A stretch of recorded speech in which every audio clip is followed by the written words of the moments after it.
I'm Brandon Amoroso, and this is the D2Z podcast, building and growing your business from a Gen Z perspective. Hey everyone, thanks for tuning into D2Z, a podcast about using the Gen Z mindset to grow your business. I'm Gen Z entrepreneur Brandon Amoroso, founder and president of Retention as a Service Agency, Electric, as well as the co-founder of Scaleless. Today I'm talking with David Zielski, who's the e-commerce director at Chamberlain Coffee. Thanks for coming on the show. Hey Brandon, thanks for having me. So before we jump into things here, can you give everybody just a quick background on yourself? Oh God, we'd be here for 2 hours. I've been in e-commerce since I first started e-commerce in 2002. So it's been many years. I actually started on e-commerce on the Yahoo store. So way back when my wife had a company that made all natural first aid kits and cleaning products called Seaside Naturals. And I was working as a principal software engineer for Lucent Technologies. And I was like, yeah, I'll do your website. And I just started with e-commerce there and just fell in love with it and have been involved with it, ever since. I mean, we were doing e-commerce and online marketing before even Facebook was even invented. So been, in the trenches of figuring out, how to promote things way before, all the cool stuff we have nowadays. And then ever since then, just been bouncing around between, I'd worked for an agency for a while, then a brand, and an agency, then a brand. And then I worked for an agency just recently back in 2020, and then went into Chamberlain Coffee. And I've been with them for almost 3 years now, full time. Agency versus brand. What's your preference?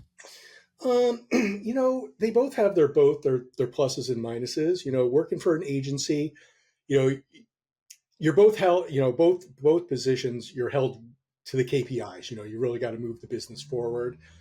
Agency, you don't get as in depth with, the politics of the company and all the nuts and bolts of everything. You just try and move your piece forward, which is both good and bad. It seems with an agency, you can have a little bit more flex time. You can kind of like, oh, I got to get that email series ready. I'll do that tomorrow night. And, I'm going to go off this morning and go golf or something like that. It's just, I like them both equally. They both have their pluses and minuses. But it's like, it's a nice change of pace to do both. Yeah, I feel like with the brand, you'd be able to go a lot deeper in certain areas than. Well, yeah, you get to learn more of the business dynamics of everything that's going on. And, like when there's a supply chain issue or this, you're first aware of it. But when you're on an agency, you're kind of like, operating in a vacuum sometimes. Yeah. Yeah. What are some of the things that you've been seeing this year that are significantly like different or impactful than, the way that you were operating within 2023? Yeah, I mean, there's a couple things right now. I'm definitely seeing a downturn in, SMS being a really solid performing channel. When we first joined SMS in like early 2022, it was like, shooting fish in a barrel. It was like we would send out a campaign SMS and just the revenue would pour in. I just think it's a very crowded space now. It's like, every morning at 10 o'clock, my phone just goes ding, ding, ding, ding, ding. And I get like 5 or 6 different, emails. Everybody at the same time just hits send at 10 o'clock. So I think that channel is getting very crowded and it's not as efficient as it used to be. I think it's pretty good for flow stuff, but campaign seems to be a little bit watered down. I also think that, with more and more brands coming in and, more and more people creating content, Meta and Instagram it's getting tougher to work with. It's getting more expensive. There's just so much competition out there. And, to stand out and really get that eyeball and get that click to your site is getting a lot more competitive.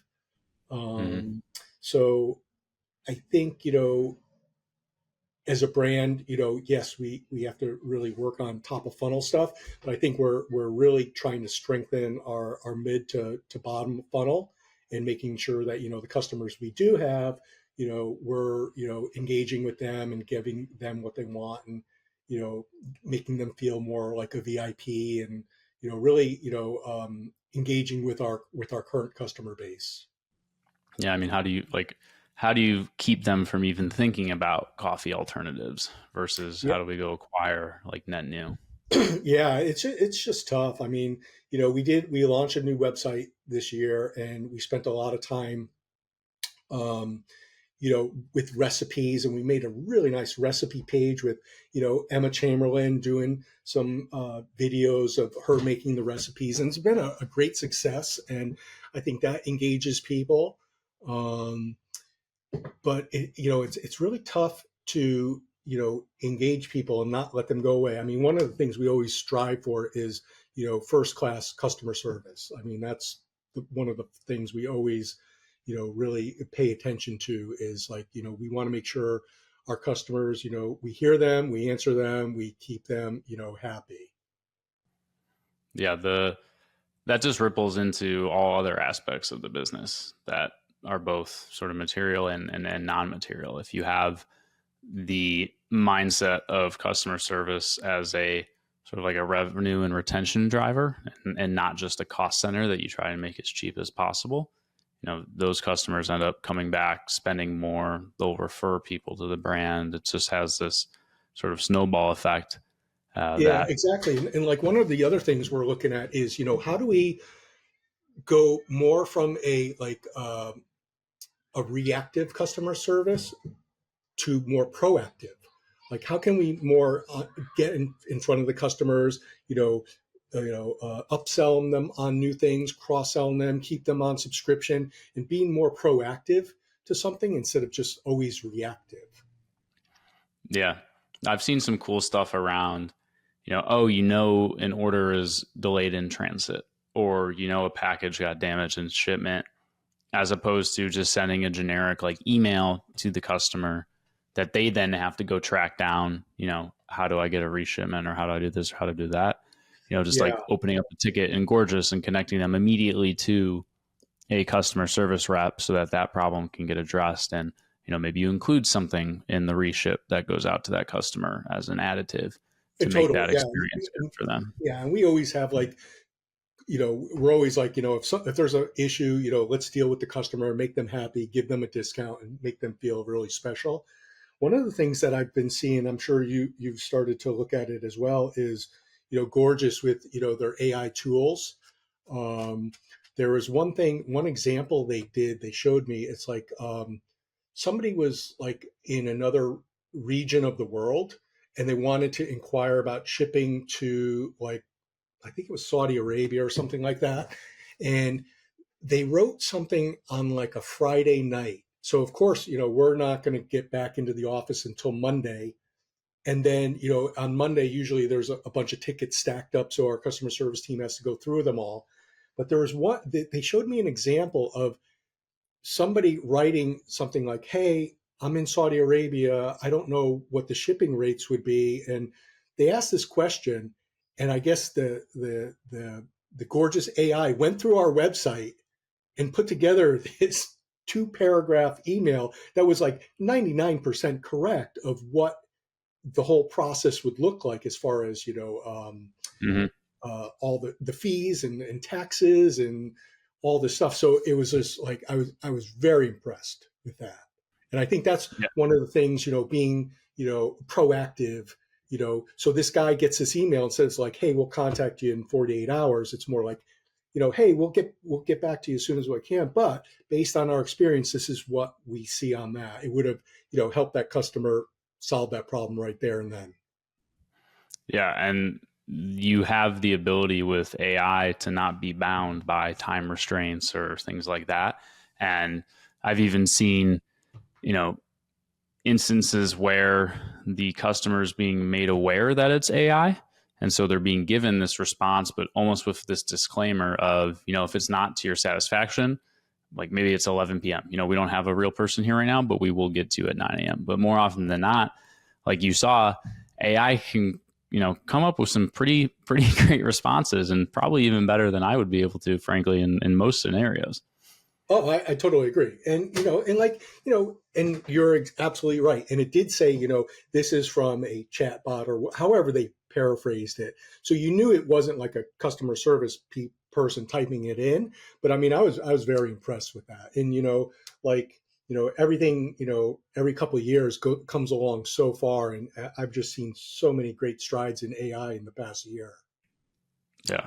What are some of the other ways that you're leveraging AI within Chamberlain?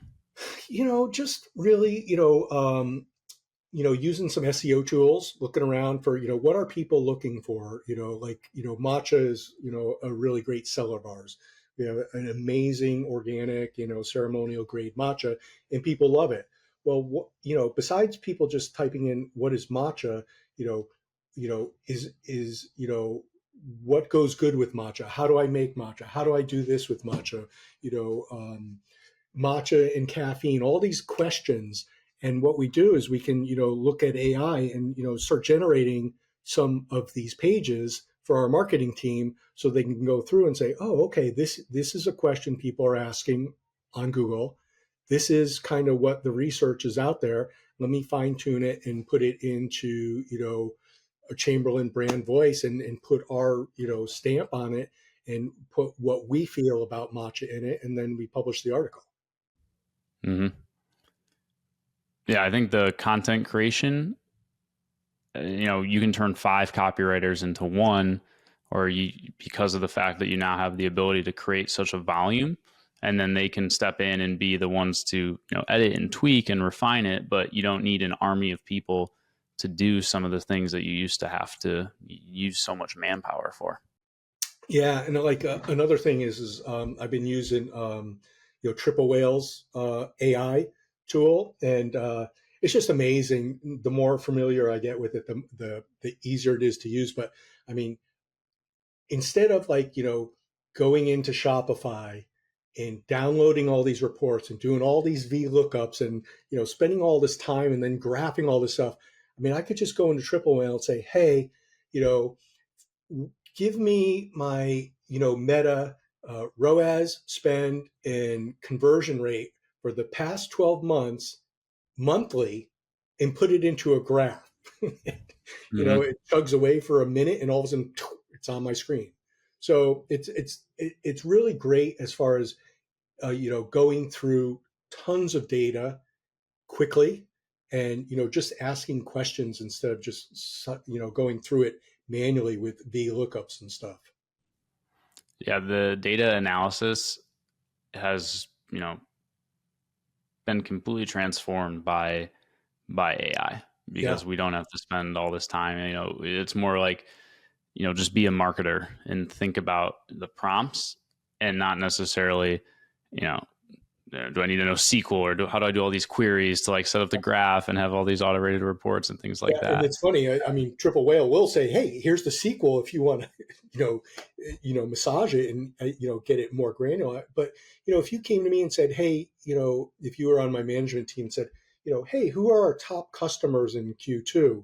I mean, I would have to go into Shopify, download the Q2 report, blah, blah, blah, do this.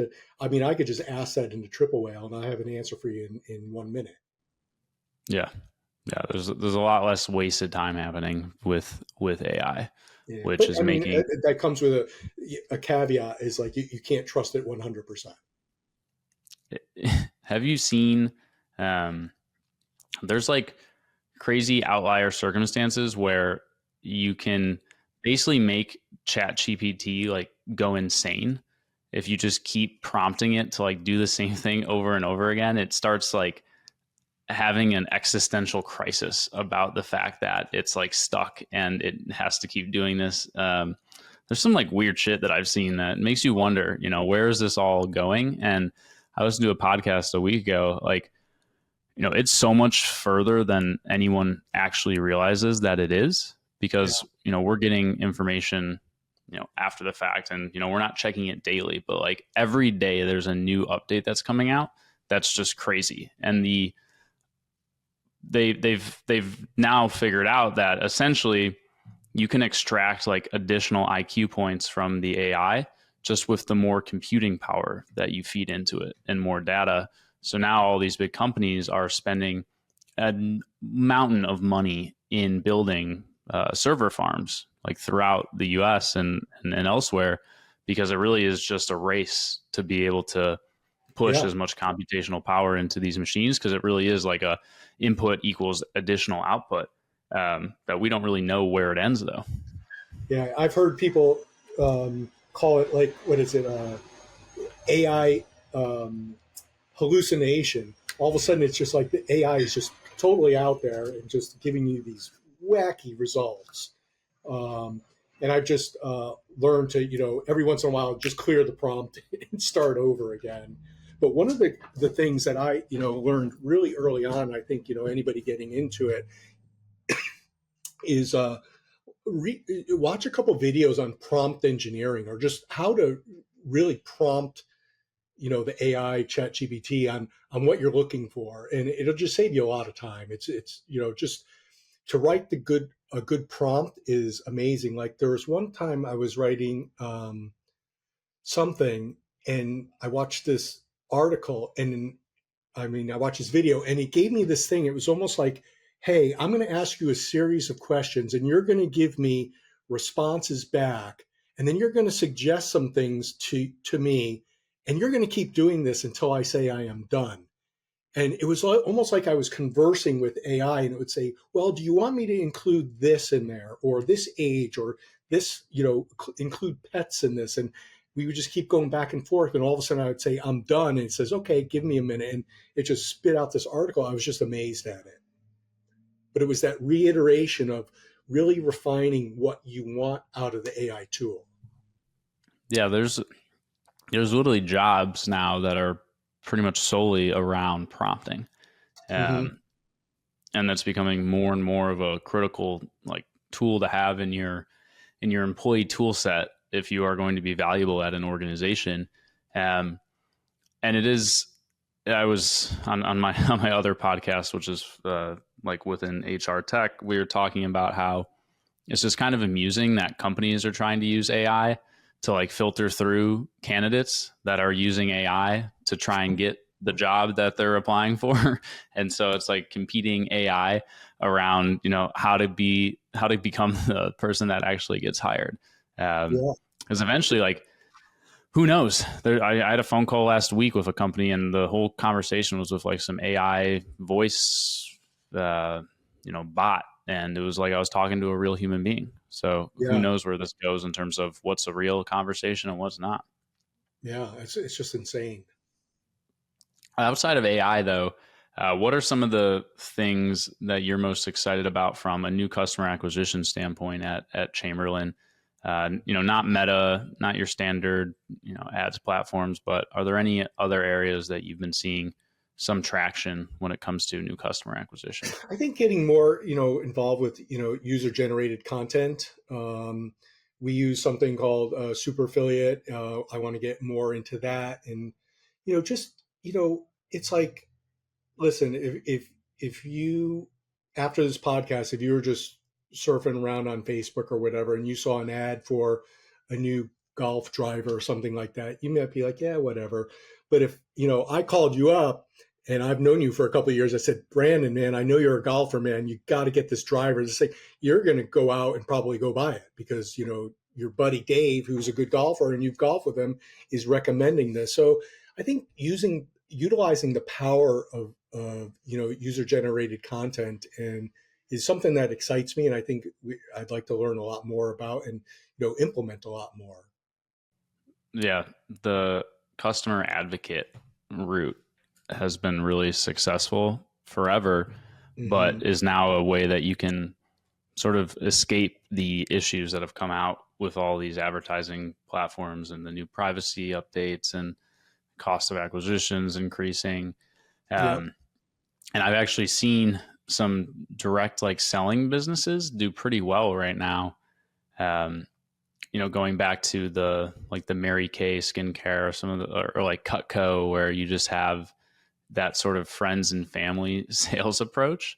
Yeah. They haven't really been impacted at all by these issues with Facebook, because their entire marketing budget goes towards people and like Yeah. direct sellers that go out there and actually, sell the product. So I know they have a bad rep, but it's just been interesting to look at that in parallel because, they haven't had these issues. Yeah, well, it's funny, like you mentioned that. It's like back in 2004. I mean, I think Mark Zuckerberg created Facebook in 2004, but we had this company called Seaside Naturals, and we made all natural cleaning products.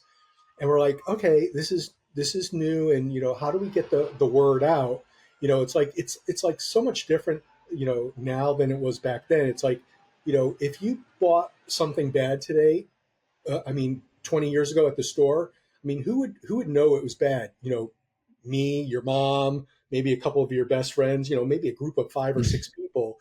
Now it's like people get on TikTok and it's like, 20 million people see how bad this product is. So, but one of the things, going back to what I was talking about, is like we wanted to figure out a way of how do we spread natural cleaning products, and we noticed that, the biggest seller were moms, and especially new moms who now brought a new life into the world and wanted to protect it. And chemical cleaning products are bad, natural cleaning products are good, and once they used them and really liked them, they're going to go out and tell their friends. So we came up with this whole thing. It's almost like a Mary Kay thing. It's like we called it mobilizing the moms, and that we would have like these.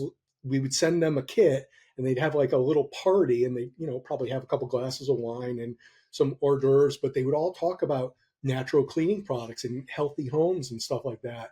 And it was that word of mouth marketing that really propelled the company to where it got before 2008, when the economy kind of messed up a lot of businesses. What are some of the ways that you're leveraging technology to help facilitate that word of mouth marketing?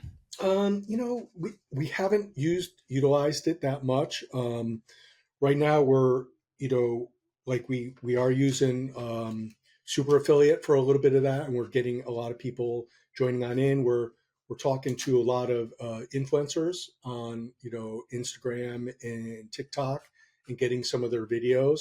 That tends to be, it could be expensive by working out contracts with these people, but we're kind of like tapping into what are the technologies out there that we could utilize for that, and we haven't really hit that yet, of something good to use.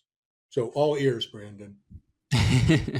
Well, I'm always looking at the apps and the various tech stack, but that's been an interesting evolution over the last 12 to 18 months, is how much some of these solutions have morphed or changed into more than what they once were. You have reviews companies that are now platforms, and you have Yep. a lot of encroachment happening from companies that used to integrate and work very closely together. They now both do the same thing that the other does. And so for merchants, it's been a little messy. Yeah, there seems Yeah. to be a lot of consolidation with companies that were solely only reviews, and now they're loyalty, and because the underlying engine is pretty much the same, and now they're just adding more features on to their stack. And it's great. I mean, listen, if I could minimize my stack to only a few technology partners, that's great. But there are some, like Malomo we use, and that's been very beneficial for people to get better emails about where their orders are. Cuts down on a lot of tickets. So yeah, I mean, I am seeing a lot of consolidation of Klaviyo, Attentive, and some of the other big players. Yeah, it's been a little bit messy for some merchants to navigate, especially as some integrations get better or worse.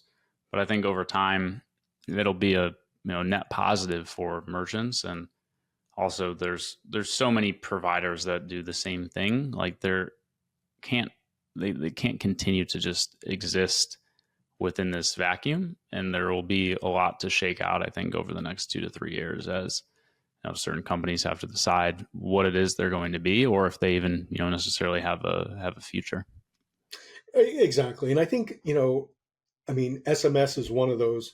It, I just think it's an overutilized channel right now. So, those providers have to start thinking of something else, because if you're just providing SMS services, it's going to be a hard road for you going forward. Yeah, it'll be interesting because I think, PostScript is all in on SMS, but like Attentive has email now. Who knows what they'll come out with next? Klaviyo obviously has email, SMS, and reviews. So, there's there's there's pros and cons to both. Like the thing I didn't think about, and I can't remember which technology partner I was talking to, but it's not just the investment in building that net new product into your platform. You now have to staff it, and you have to continually like service it and iterate upon it. And you have customers using it, and so now there's new tickets and there's new bugs, and like it is more than just, oh, let's throw this into the product. It'll take 3 months for us to build it into it. And so Yeah. as these companies continue to get larger and larger, some of them have had issues with customer service and some of the things that, Scalability, yeah. yeah, Working with Amazon services, AWS. I mean, there's just so many things. I mean, I used to work for like Lucent, Cisco, these big, huge networking companies. I was a principal software engineer for 15 years. I mean, we would work on, like 15, 20 million lines of code in these boxes that were, high speed IP aggregators. And all of a sudden there's this one oddball case where this happens and this happens and the sun rises here and this happens, and all of a sudden, boom, dead. It's just like, and then all of a sudden you got, thousands of customers that, rely on your service, and, your service just died. So yep.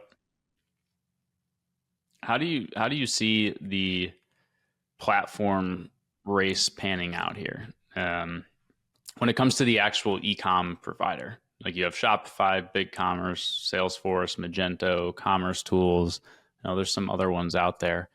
Do you think it's a winner takes all in the next 10 years, or is there room for multiple players? Yeah, I mean, definitely, when you mentioned some of the, like, Shopify is, not going to compete with like NetSuite or one of the big Oracles or something like that. I think they both have their lane, even though sometimes those lanes get blended. I think Shopify's done a really good job of being the premier, small to medium sized business platform. Um, Magento, I worked with one time, and I just kind of just decided never to work with it again. It was just not, didn't really fit for me. So I just think Shopify had really, over the years has really, positioned itself well and fit in where it needed to go, and grew how it needed to. Pretty impressed with, how long they've been around, and still the market share that they command. I think Klaviyo's done a really good job as well. They seem to, keep growing and growing steady. And I don't think they have like lots of layoffs. I just think they're a well-run company. But, there's a lot of people, knocking on their door, on their coattails. So I think, as a company like that, you have to, keep overperforming, and, keeping costs down. And, yeah, I don't know what's going to happen. I mean, just because AI is just such a wild card out there. I mean, it's just nuts what, in the past year or two, what has come up with AI. I just don't Yeah, know. I'm looking forward to seeing some of these platforms integrate AI a little bit more like thoughtfully into what they're Hmm. doing. Yeah. Subject line writing assistant, like, great. I don't really care. It doesn't it doesn't do a whole lot to like Yeah. Yeah. impact the way that I use the tool. Yeah. But um like I saw something, and I'm sure Klaviyo is something probably similar coming, but like Attentive's AI segmentation around, these are the people that are going to be most likely to convert, right now. So this is the type of campaign that should be sent to them. And these platforms, I think, would evolve to a point where, they can almost do the copy and the creative and the segmentation. And we're there more from like a strategy standpoint than anything. Yeah. because there's no reason why, like, we're scheduling campaigns every day at 10 a.m. Okay. Like, but why? Is that what we should actually be doing? Um, and we create all these tests and these hypotheses, but they're just best guesses. We're guessing that our 180-day engaged segment is the one that should be getting emailed right now. Why not 181? Why not Right. 95? Like, there's a lot of best practices that have been put into place that haven't really been questioned, and there's still far too much control, I think, in our hands versus the platform that literally has such a disgusting amount of data that I'm probably signed up for 50 different Klaviyo accounts right now and get their emails every morning. Why is that not being leveraged to inform how the 51st brand communicates with me? And Yeah. that, I think, is where we're headed. Well, that makes a lot of sense. I mean, Klaviyo, Shopify, these guys have so much data. Just recently we've been doing some, smart send testing with Klaviyo, and the results are just like not freaking us out, but are just like, oh my god, that makes no sense. But they have all the data. There's, we send our emails in the morning, and they're saying, no, you should send them in the afternoon, and I don't know.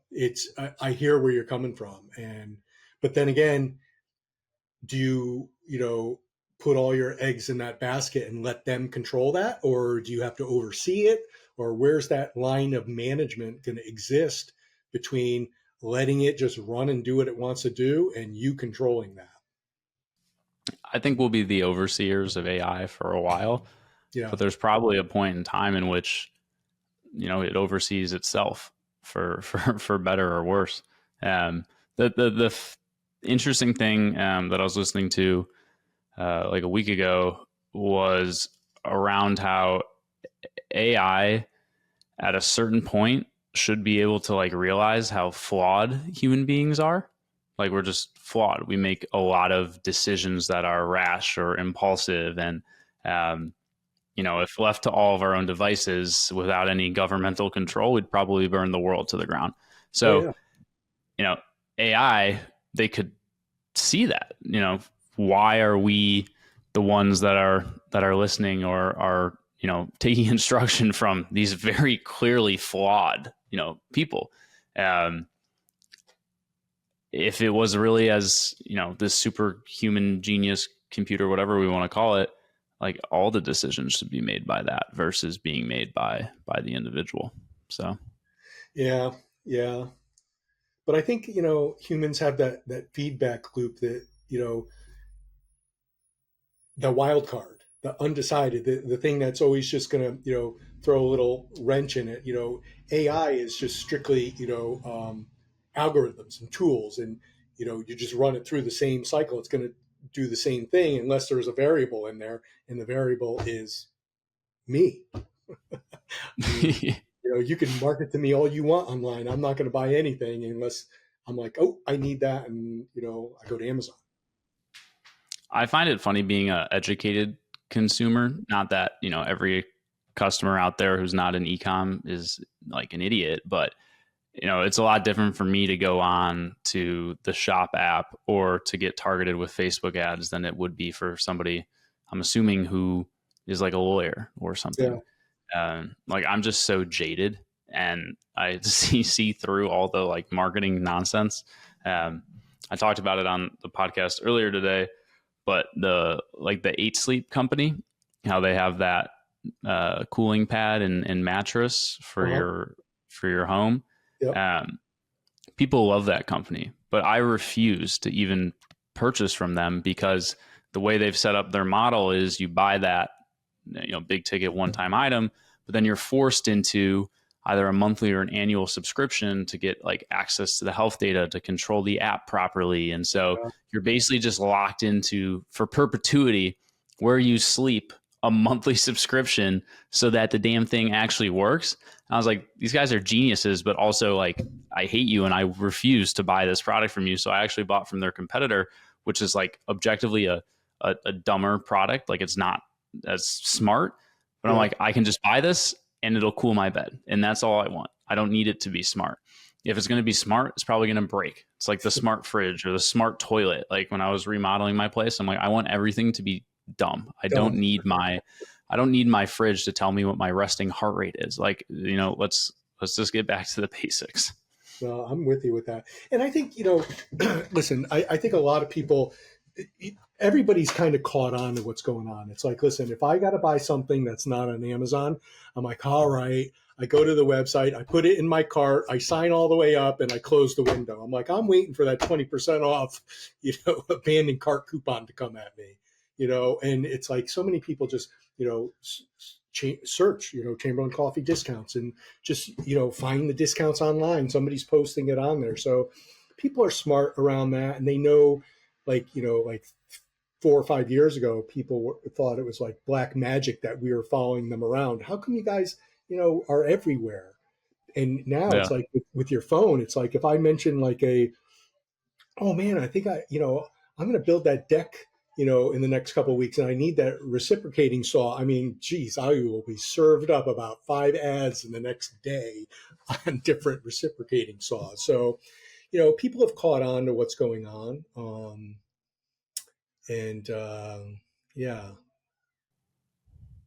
You can always, there's always good in it though, too. Mm-hmm. The ability to get the targeting, but I swear the phones are listening to you. Oh, 100%. I've had ads get shown to me and I'm like, this is not just happenstance that, all of a sudden my feed is flooded with, the conversation that I was having the night before at Yeah. dinner. Yeah, because Um, I was doing the same thing. I was having a conversation with one of my friends about something I care nothing about. I would never even think of it. But we were talking about it on the phone, and then all of a sudden I started seeing ads about it the next day. I'm like, that was listening to me, because I never would have talked about that ever in my life unless I was talking to my buddy who's kind of into that stuff, and it's yeah, crazy.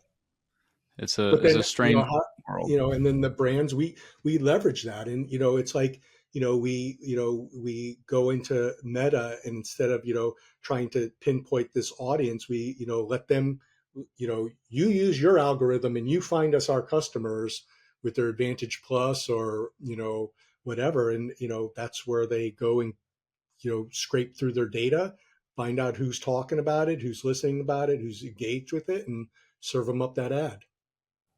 Yeah, the amount of like social signals, the social listening, the data like extraction for them to teach and refine their models to actually get to the right person has to be just insane. Um, I Totally insane.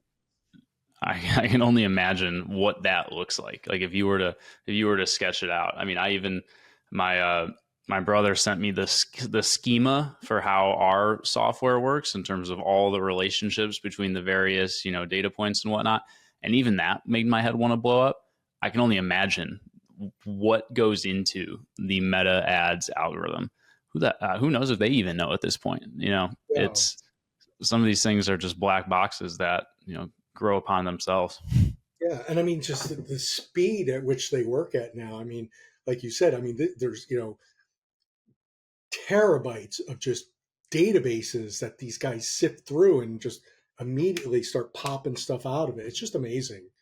Um, when I was working in software engineering, we would have some pretty big databases, and we had to be like lightning quick because we were working with, all these fiber optic signals that were brand new and so fast. But now it's just like what I was working on 20 years ago. I mean, it's like dial up slow. Yeah, it just the rate of I think innovation is only going to increase as more and more money goes into this AI race, and you know we'll we'll see how it pans out, but hopefully we'll all be beneficiaries of it. Yeah, and I think one of the other thing I'd like to really start getting into more of is, this, you know, like video shopping, in video shopping. We started, working a little bit with that. I'd like to get more into that. TikTok shop, I know a lot of people are having lots of luck with that. Instagram shop. So I think that, that still has a lot of life in it left, I think, because a lot of people, there's a lot of content creators out there, and if you could easily tag your products in there, I think, that still has a lot of life in it. Have you seen any, or are you still at like the early stages of that journey into video shopping? Very early. Yep.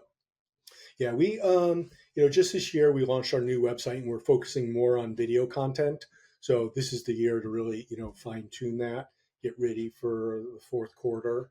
We're investigating a few uh, sources of technology out there, looking at our tech stack. So, just still looking into that.